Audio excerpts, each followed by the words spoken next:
Chapter 1. An Unplanned Scenario. Tamric. Tamric Madeus, second prince of the Spring Court, had prepared and planned for every possible scenario. Except dragons. There aren't even supposed to be dragons outside of autumn, he muttered to himself as he crouched for cover behind a large tree trunk and warily watched the sky. He mentally flipped through every book he had ever read that contained even a mention of the giant reptiles. It was times like this that his eidetic memory was nearly as useful as actual combat skills. Dragons are by nature solitary and territorial creatures. They guard their hordes with a jealous vigilance, and any adventurer bold enough to approach a dragon's lair can expect a swift and certain death. Well, that's comforting. Tamric shook his head and pulled up the image of another page, quickly scanning over it in his mind. The preferred habitat of a dragon is rocky, mountainous terrain. Natural caves are the most common choice for a lair, though some instances of dragons occupying man-made structures, such as abandoned mines or quarries, have been recorded. Rarely will one of these reptiles make their home in forested areas, as the dense canopy of leaves and branches inhibit flight. Which begs the question of why on earth there is one here. He quickly shuffled through the rest of the information available, but came up with nothing that would be helpful in his current situation. Unfortunately, dragons were rare enough in Fairy that encounters between them were few and far between, and many of those were based on speculation rather than first-hand accounts. It was hard to get accurate information when the primary sources were often burned to a crisp. A deafening roar filled the air, accompanied by the shaking of the treetops as a dark shape flew low overhead.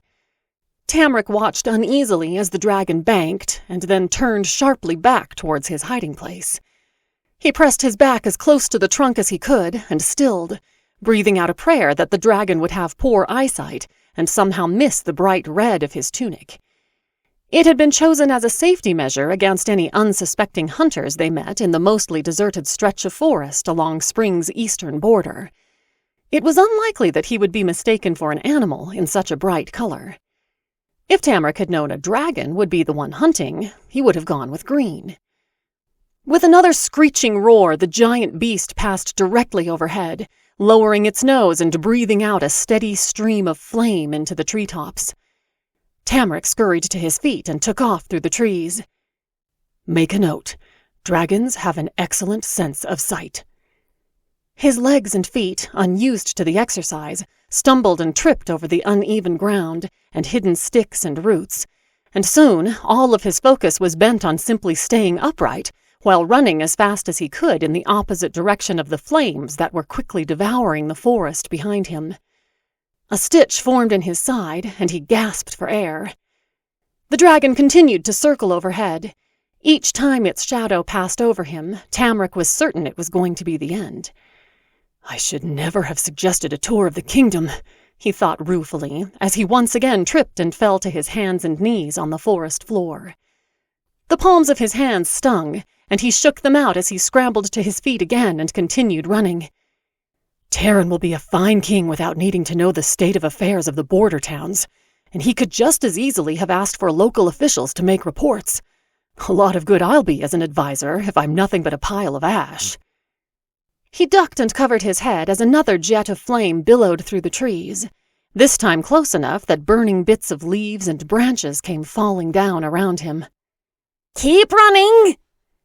An unfamiliar voice bellowed from behind him as a blur of green and brown streaked past. Contrary to the speaker's words, Tamric was so stunned by the unexpected appearance that he stood for a moment frozen in shock.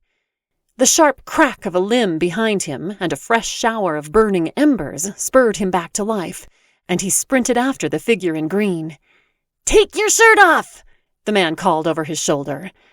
Surprise nearly caused him to stumble again. What? Your shirt! It's like a beacon! Take it off! With a burst of speed, the strange man disappeared among the trees ahead. Tamric was about to protest against running through the forest without being properly clothed, but another roar from the dragon caused him to reconsider his stance.